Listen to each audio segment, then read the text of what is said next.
everybody. Welcome to a little bonus episode from ABA Inside Track.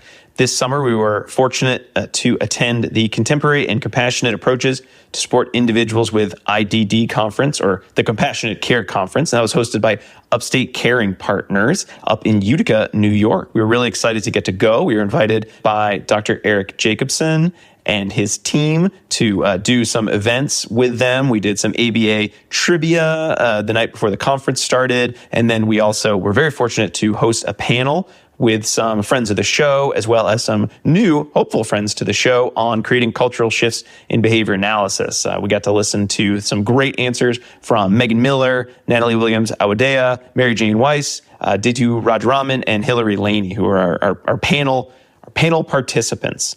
We also got to say hi to a couple friends we hadn't seen in a while.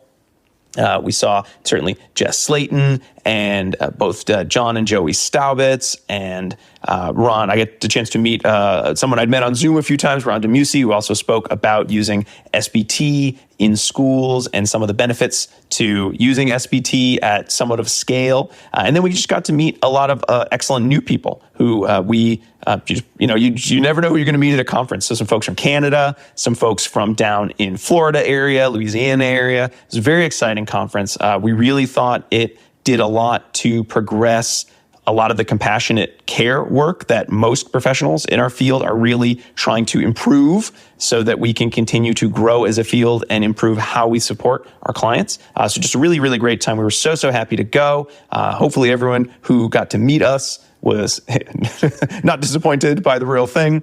But what you're going to hear next are some of the posters. One of the things we like to do when we go to conferences is chat with folks who are doing posters, because I think it's a great way to sort of get some good pre-studies or smaller studies or some kind of boots on the ground work by practitioners as well as researchers as to what extensions we can do to many of the practices from our field. So we always love talking to folks. We didn't get to talk to everyone. There were a lot of cool posters we didn't quite get to in time, but here's kind of a sampling of some of the posters we were able to see while we were there. Again, we hope you enjoy hearing a little bit about the conference or from the conference. And in 2026, when they host another one, maybe you'll get a chance to go as well. But in the meantime, please enjoy some of the posters from the Compassionate Care Conference. All right, I am here with Victoria Beeman at the Compassionate Care Conference. And Victoria, you were explaining a little bit about your poster here, but I'd love to hear, sort of what was it you were looking to do? You do some tab chaining. It's always one of those things that sounds easy when you describe it, and I always have a harder time explaining it from other people. So tell me about your poster and the work you were doing in here. Yeah, so I had two learners who were not conditioned to face their voices, meaning humans did not signal reinforcement. They were not attend to my face even during times of reinforcement or attend to my voice. So I had tried the traditional way of conditioning faces and voices through stimulus pairing. I had been unsuccessful. So I was looking at PFA SBT as a tool to kind of help rebuild that relationship. So I had two learners, both pre-listeners, one pre-speaker, one emerging speaker, and I was running the observing response probe, which is looking at in the environment, will you attend to my face, will you attend to my voice? And so when I originally started, I was looking at my learners' scores. They needed a 45 out of 50 to show me that we were reinforcing, and we were getting 12 out of 50 and 6 out of 50. So we went through, I tried the traditional ways, it did not work. I also like to put this caveat in, I know better now, I do better now, so my PFA SBT would be way cooler now, but I did it. I worked a lot on academic cabs, which I wouldn't do necessarily now, but through it, we see an increase in our learners attending to our face and voices in a non-instructional setting with both of my technicians, and only one of them was running SBT with them. So at the end of it, we were able to get condition reinforcement for voices with books, and we ended one of my learners at about 40 out of 50 and then about 30 out of 50. But if you look at the data, which y'all can't see, but there's a huge jump between selecting out faces and voices before I did PFA SBT and then after. And yeah, that was really good. And they both really liked doing the cabs. We were empowering their language. We were building our relationship with them. One of my learners developed generalized matching, generalized gross motor imitation under the correct contingency, and one developed a coax. So those are my favorite caps, the one where it's like, I didn't really plan for this, and then it magically happened. Ta-da! Yeah, ta-da! And because now I would definitely target face and voice conditioning in the cab. As a branch, Yeah, right? as a branch. Okay. But I did it at the end. But I also took data from the parents. So I had them we picked the most important ones for them for the observing response probe. And then I ran post-caregiver scores and my scores. And we saw some stuff kind of carry over. That's nice. Good to keep the parents in there. Yeah, they really liked it. It was. They were like, he's looking at us. We're talking to him, and he's responding. He's just looking at us. I love that. Oh, That's right. so good. That's going to be so key for parents. So much social validity. Excellent. I do appreciate too. I know it's hard to get in a poster. I do appreciate your lessons learned. Oh, thank do it you. again. Would have done this because Yeah. it's hard to have textual kind of cues with that. You don't have a lot of space, so thank you for sharing that as well. Thank you so much. So I'm talking with Tara Hyatt and about her poster, Adapting to Change. I see you did a change from one curriculum to using EFL recently. We're fans of EFL. We're really excited to hear about it, so I'd love to kind of hear about your poster and sort of what you did. So we looked at how they're essential for living, the Essential 8 scores, and the BHI scores, the Behavioral Health Index, how those scores increased when we went from more academic to more vocational, the EFL skills. So when we made that change, we did more events in the classroom. So stocking and prepping the cafeteria in the morning, having a coffee cart, doing laundry, gardening. The kids go grocery shopping for meals that they want to prep, and then they do cooking groups. And we had a lot of buy-in from the staff because it made the day go by quicker. The students were active. The students enjoyed it. They loved going grocery shopping. They loved the cooking groups. And it was really interesting to look at how the Essential 8, those skills of waiting, accepting no, making requests, and tolerating health and safety, how all of those, we incorporated those skills into the events. And we saw an increase in all of their averages and the BHI skills. So it was really interesting. Yeah, I feel like that's one of those big questions when people kind of hear about EFL of like, well, how are they going to work on their IEP objectives, which we wrote based on their, the students' hatred of traditional, pioneer school curriculum that we are making everyone do. So it sounds like you had a good measure. Were there other ways that you were looking at sort of, you mentioned the students seem to enjoy the activities. Was it more like just observable signs that, traditionally associated with happiness? Was it just measures from the EFL, a combination? It was measures of happiness as well as their IEP goals and their attainment of their objectives. So we used the EFL to help us see their skill deficits and write the IEP goals, and then we incorporated those goals into our EFL events. Now, did you need to convince the powers that be about EFL, or was sort of already a shift that was going on, and so you just said, hey, let's see how it works? It was a shift that admin brought in, and teachers adapted to it. I think once they saw the skills you could work on and the different activities you could do in the classroom that students enjoy, people were willing to make that shift. Okay, good. Now, where were you? Were you like gung-ho EFL, or were you one of the skeptics who was like, I got to do a poster to make sure this works before I'm really on board? I was skeptical at first, but then once I saw how all my students really had deficits in making requests or waiting or accepting no, that it didn't make sense to focus on those academic skills when they didn't have basic skills they needed to be successful in life. Okay. Well, thank you so much. It's so exciting to see the implementations in a classroom setting. And thank you for admitting that you were a little skeptical of it, too. It does have a little more validity to the results, I think. Thank you. Thank you. So I'm talking with Meg Bro about risk categorization and clinical decision-making tool. I'm a huge fan of any tool where I can do like a flow chart, or I can just sort of see the steps, especially when it's about, okay, am I doing trauma-informed care? Because it's something that, I didn't learn in grad school. I've sort of had to learn on the go. Yeah. So I'm very excited to hear a little bit more about this work. Yeah, so I am an Excel nerd to the core, so I love the data. Is there a pivot table involved in this? There's not, but we have them. So this was a Google form that we created. It was a questionnaire that was dynamic. So it asked supervising clinicians questions based on categorizing the client's most dangerous behavior they engaged in. And so after answering a few questions, it would categorize them as a level 2, a level 3, which was moderate risk, or a level 4, which was high risk. And then from there, additional questions were broken down. And so those additional questions asked about like frequency of the behavior, if there are restrictive practices in place. So are they still having restraints? Are they potentially having seclusion, a 1-to-2 staffing ratio, incident reports? Those are all things that would categorize them higher on a risk level. So after the supervising clinician completed the questionnaire, it would categorize them from 2B to a 4D. And so a 4D was reflective of a client that needs more attention and suggesting that BCBA most likely needs more clinical support from a higher trained BCBA who knows PFA, SVT, universal protocols, etc.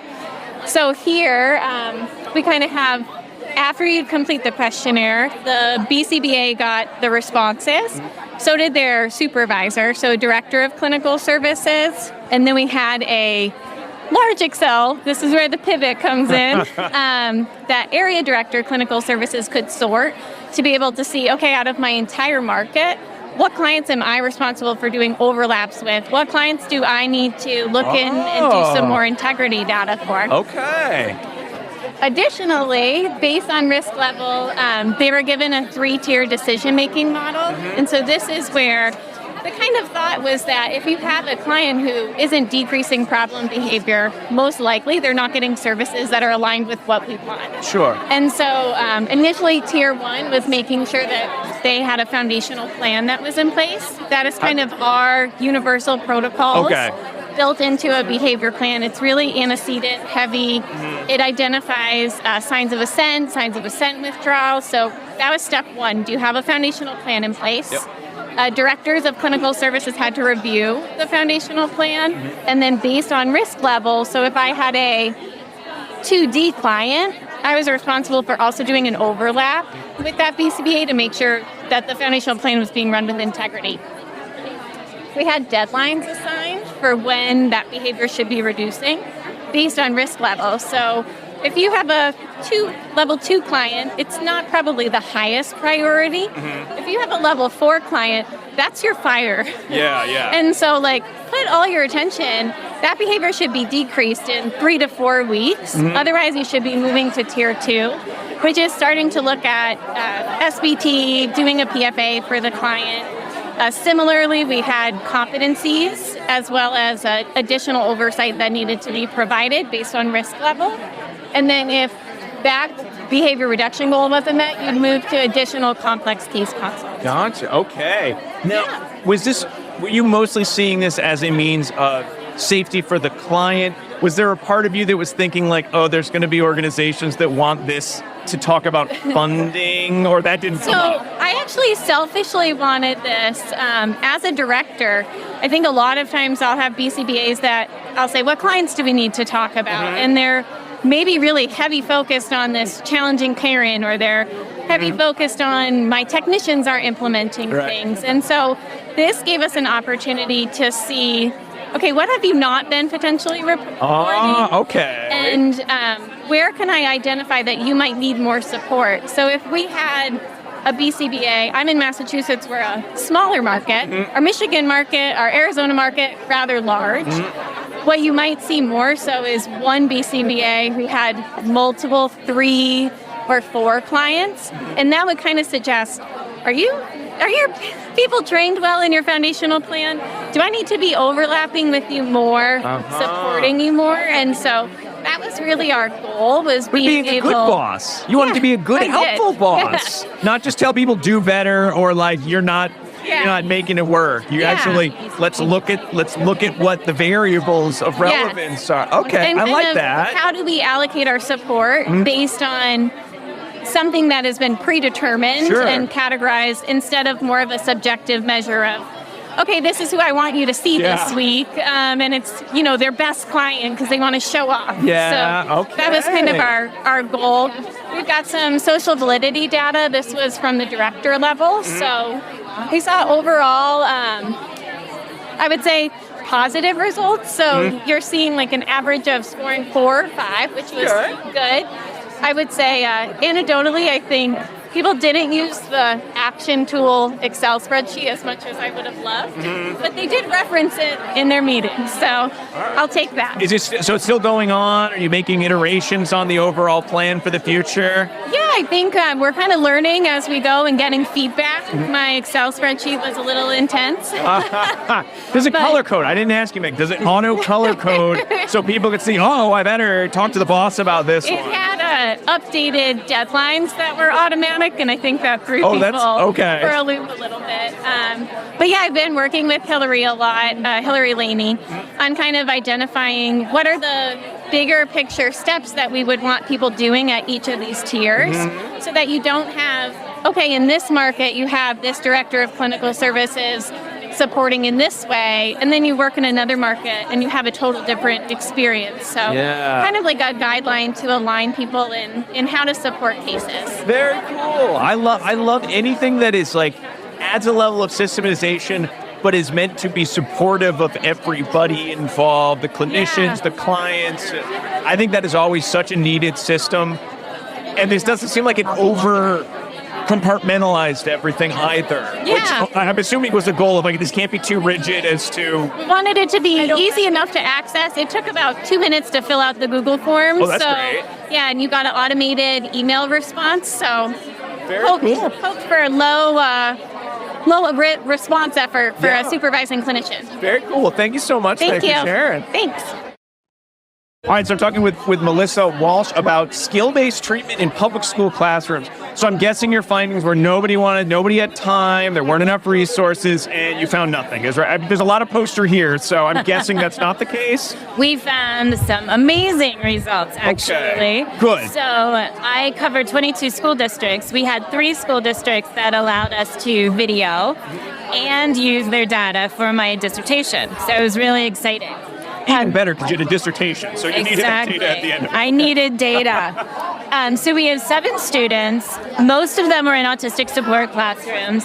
One of them was in a kindergarten classroom, and we actually had a kindergarten teacher running SBT while she was doing classroom read alouds and center times. Wow. Yeah, it's amazing. This is a unicorn teacher in this Yes. poster. She is just amazing. I'd love to clone her. Her little guy actually was at about 10% participation at the beginning. We got him up to almost 80%. That's awesome. And we had almost a 100% reduction in problem behavior. We were at like 99.3% reduction within the gen ed classroom. All right. Yeah. Wow. So it was really exciting. Yeah. He was our most excited. We also had an autistic support classroom where we were running SBT and a dyad. Okay. Because all of our ratios are at least 4 to 8. And then obviously the kindergarten one was 2 to 22. So we had to get creative. And we had 2 students who were in HRE, like parallel play.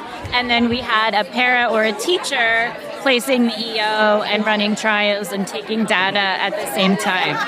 Now, were the students in the dyad, from the ISCA, had kind of the evocative situations been similar? Were they different enough that you sort of had to get creative with what it looked like? Or what was that? They were actually pretty similar. Okay. So they both enjoyed pretend creative play, but on their own. That was HRE on the floor. And then the EOs were coming to the table to do work. And then we also did a leisure EO where we had them playing a game together. Oh, nice. So it was flexible gameplay. Okay. And then they had to take turns with each other, and we were doing games like Don't Wake Daddy. The threatening Don't Wake Daddy game. They loved it, but the problem was they wanted all the turns, Okay. So it was waiting, and then we slowly elongated the amount of turns that each of them. So those were one of the kind of the leader chains that you'd identified? Yeah, that was one of our branches with the leisure skills. Okay. Let's see, what else would you like to know? I guess in terms of, did you find your procedures were very similar for the kindergarten classroom versus in the autistic support classrooms? Because I know one of the, I don't want to call it a limitation of PFA-SBT, but definitely a hurdle is what does this look like when I'm not in a classroom that is sort of set up to do this level of individualized programming? So did you have to do a lot of kind of tap dancing to make it work for, like, say, that kindergarten teacher, or was she just that amazing that it felt the same across settings? So we started out having the special ed teacher in there modeling. We were using Zoom, and I was talking to the special ed teacher through Bluetooth. Oh, always fun. It was amazing. And so she modeled, the gen ed teacher was watching while she was running centers. When she felt comfortable, we kept asking, do you want to try? We would give her little note cards as to what to say, little prompts to help her out. And it went really well. She had a couple of mishaps where she was like, oh my gosh, I totally messed that up. But it didn't matter, It's a little bit of a looseness to the SBT work sometimes, right? That's okay. One of the main things that people were worried about was what's going to happen with the other kids in the classroom. And what we've found, and I've found this in other classrooms too, the adults are more impacted than the kids are. Oh, it's so true. Right? It feels like such a straw man argument at this point of like the other kids will learn to do all the same. I've never seen it happen. Totally did not happen. It's an exception to the proves rule. I've seen it happen once or twice, but it's pretty rare. So read aloud time, all the kids on the floor, my guy's rolling around on the carpet. She would pause and say, all right, buddy, it's time to sit up and join the class. And they would run through the EO. And it worked out perfectly. We didn't have any other students engaging in that behavior. We just explained to them what was happening. We had a couple little moms who would come over and they would actually start trying to run trials with him. They were picking up on the language. And he was actually more likely to go with them and work with them in centers than the adults. Well, were you expecting that? I mean, no. Talk about social validity of like, I'm seeing this and I like it. I'm going to be a part of it, even though no one has trained me in this procedure. We actually first tried to run it in the special ed classroom. We could not get this guy to HRE in the special ed classroom. He needed to be in gen ed. So that's how we started running it in gen ed, because he wanted particular friends with him.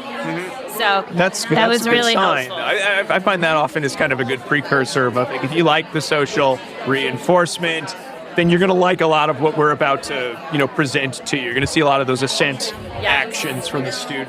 Yes. Oh, so was there anything kind of, looking forward, anything that you learned from this process that, okay, I'm doing SBT differently now because of the lessons I learned from this process? We learned so much. I think each student taught us something different. I learned to get really creative with HRE. One of our guys' HRE was in the hallway. We learned that for some guys, it's in the gen ed classroom. Everyone was different. We really changed the omnibus man for a lot. We had a lot of very vocal students who would say, not right now, I need more time, please. So you were able to shape it a little bit quicker into the more specific, mans? Absolutely. They went very quickly through the first 3 levels, and then we slowed down a little bit once we got to relinquishing and transition. But we made it. And we learned to be very creative because of the lack of staff, the lack of space. We had one kiddo we could not get to HRE, so we had him go shopping through classrooms. Oh, okay. So he would get to go on a walk throughout the school with a favorite staff member, and anything that he was interested in, we would either borrow or we would try to find something similar to take back to the classroom. So I'm curious, what was the procedure you used to get the school administration and all the teachers who may or may not know who is this person, who is this adult, to get everyone on board? Or was it one of those things that just happened rarely enough that everyone was too shocked to respond negatively? The classrooms that we went into were people that we knew it would be okay, and we had prefaced it with them. Admin, because this student had such severe problem behavior, they were bought in from the beginning. Whatever you could do, just go for it? Okay. We did not have a problem with admin at all. They were like, what do you need? That's we great. will help you. Yes. We really didn't have problems with admin at all. Excellent. And as the teachers are seeing it work with students, we're seeing the snowball effect. All right. So we're getting more and more teachers interested and asking about it, which is really cool. That's where we want to be. Well, Melissa, thank you so much for sharing. Really appreciate it. You're welcome. I'm here talking with Hillary, who I just did an amazing panel. Thanks. I was around for the panel. The panel itself was amazing. Thanks to you and your panelists. It was so good. But you were presenting on SBT and social ability and scaling, which is an issue that I don't want to say I have an issue with SBT around scaling, but I do find it to be something that is a big question. How do you make this scale? Yeah. So you're going to have all the answers, I'm sure. Not on this poster. I have a presentation tomorrow talking about how to scale ascent-based care. Okay. Skill-based treatment is our tier 2. Wait, which time are you doing that? Second session. Okay, I think I'm going to... We're not sure our departure time, but I know I saw it on there. I was like, I hope you can make it for that one. Skill-based treatment is our tier 2 intervention. It is not our tier 1 intervention, which is why it's more scalable. Okay. Our tier 1 intervention is actually our poster next to me, which is our foundational plan. Okay. But at Centria, we've done over 500 practical functional assessments, and that's that poster.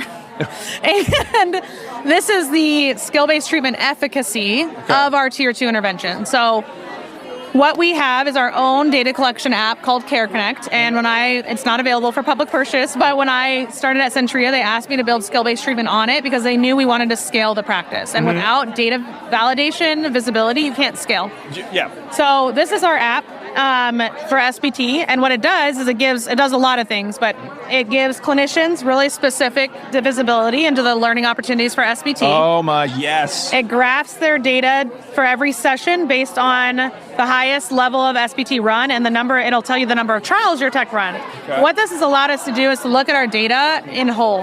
And so what these figures are is all of our clients who've run SBT, how are they doing on mastery? Because part of scaling is ensuring fidelity, effectiveness, and accountability. Yep. So what we did is this dotted line tells us our gold standard of how many learning opportunities it should take to master each level. So for FCR and TR, we say 30. CAB 1 and CAB 2, we say 40. And CAB 3 to 6, we say 40, meaning you should master your CAB 3 in 40 learning opportunities. On this graph, this bar graph represents the number of clients who are running this step during this time period, and this dot represents how many learning opportunities it took them. So for FCR and TR, we're averaging around 10 learning opportunities to master FCR, 10 for TR. For CAB 2, we're around 35 learning opportunities, and for CAB 3 through 6, we're around 40. And so what this is like allowing us to see that we're doing this with efficacy, and it's not taking forever. Like what we don't want is clients sitting in intervention for hundreds of days. And it is so easy to do. It's so easy to get stuck. And so one of the things that helps us, there's a couple things that helps us do this. One is obviously training.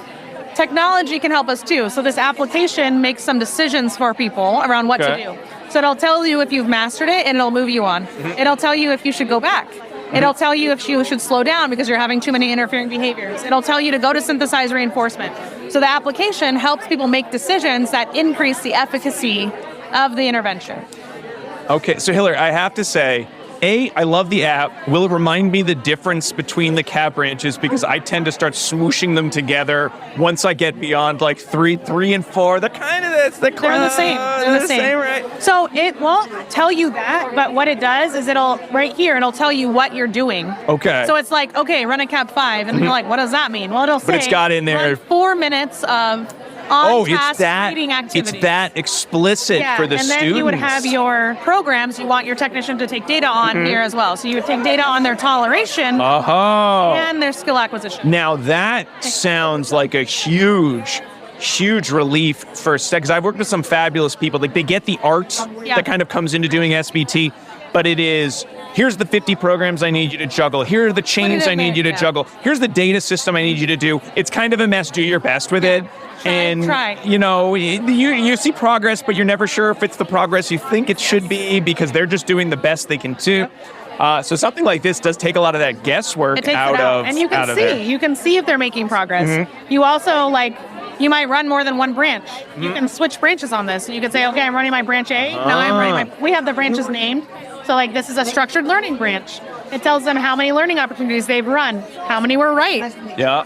What they're supposed to be doing. This shows them where they should, this is saying you're going to run a CAB 5, but you're like, what does that mean? Well, you don't really have to worry about it because it'll tell you what to do here. I could use that. I start losing track of where my CABs are, but I don't have my plan in front of me. So technology can support our efficacy and efficiency in our process. That's such a great use of it. Now, is there any fear that the staff will lose some of the flexibility, the artistry, because it becomes too prescriptive, and then we run into the same problems you ran into with like DTT is amazing. However, when all you do is teach 10 staff, trials in a here are row. the steps and go, they fail. Well, they don't fail. It's a failing of the training to remind them it doesn't always have to look this Agreed. way. You can add this. Or is it sort of one of those problems of like, let's worry about that a little later because we just need to scale this? No. It's not a problem to worry about later. It's a problem to think about now.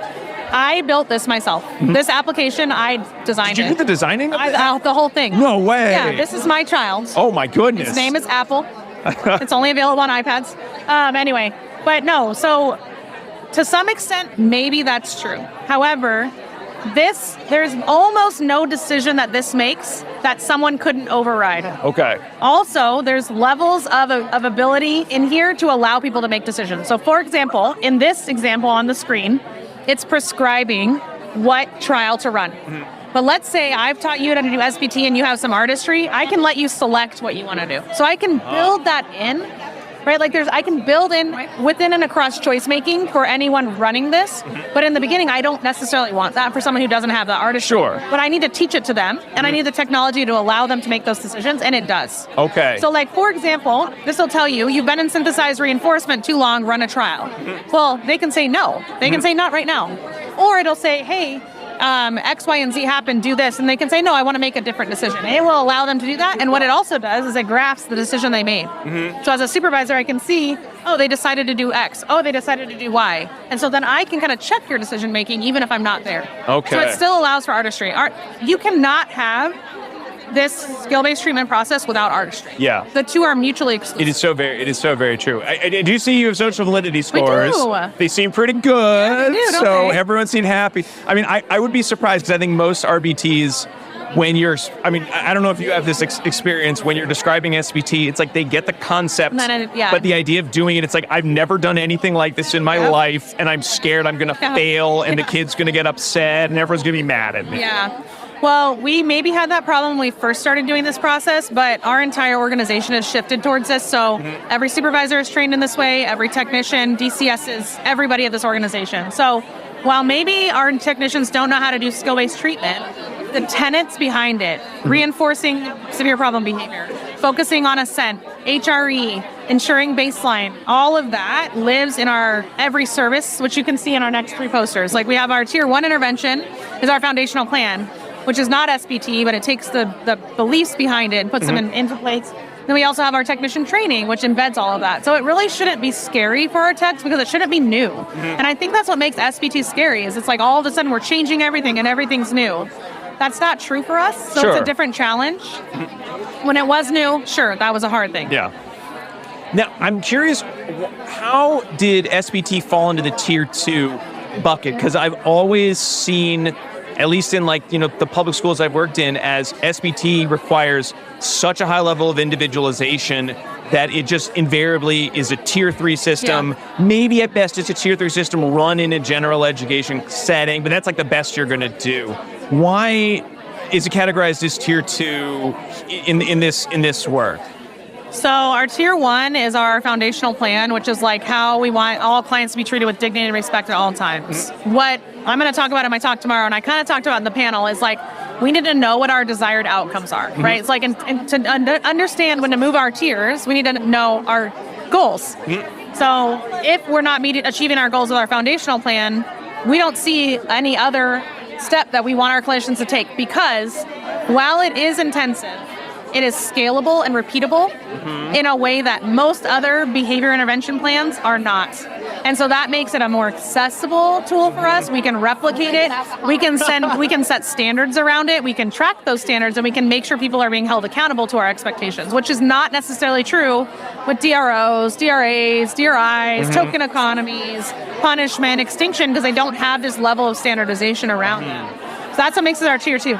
Our tier 3 is then clients who are not meeting our desired outcomes with PFA and SBT. They get complex case consultation, which is where we start to put more resources in place. Okay. All of our supervising clinicians and techs are trained in this, but maybe their client has some idiosyncratic needs. That's our tier 3, is now I have to come in and teach you about idiosyncratic attention and escape conditions. Okay. And maybe we have to do a more formal FA. We actually see a formal prescriptive FA as a tier 3 intervention. because it's not as scalable, it's not as replicable, and it takes a lot more skill to pull it off. Yeah. Very true. I mean, I definitely agree. Like the ISCA itself, I've always seen as, like, to some extent, I'm almost Simple. like, this is kind of a tier 1 intervention, because I'm just sort of parsimony. watching these things. Yeah, parsimony, right? But So- SVT, maybe not. Yeah, no. That definitely moves into that other category. But I appreciate you're going through that process, because Yeah. I think MTSS is one of those kind of procedures that everyone kind of gets tier 1, they kind of get tier 3, and then tier 2 is, I guess, anything that It's the I kitchen wasn't sink. told about. It's the kitchen sink. We don't want tier 2 to be the kitchen sink. No. Because in the kitchen sink, people are making decisions that are not aligned with our values. And so this is what makes it scalable. Because we know these procedures are backed by our values. We know what they're supposed to look like. So I can go in anywhere and say, that looks good, that needs support, that's meeting our standards, that is not. We Yeah. don't have that with other things for Very behavior true. intervention. Oh, well, Hillary, thank you so much. I really Welcome. appreciate you sharing. And I know we're running low on time, so thanks for sharing a little about some of the other posters I might not we get had 8 to. posters. Oh, wow. Yeah, we had this skill-based treatment. We did our 500 PFAs.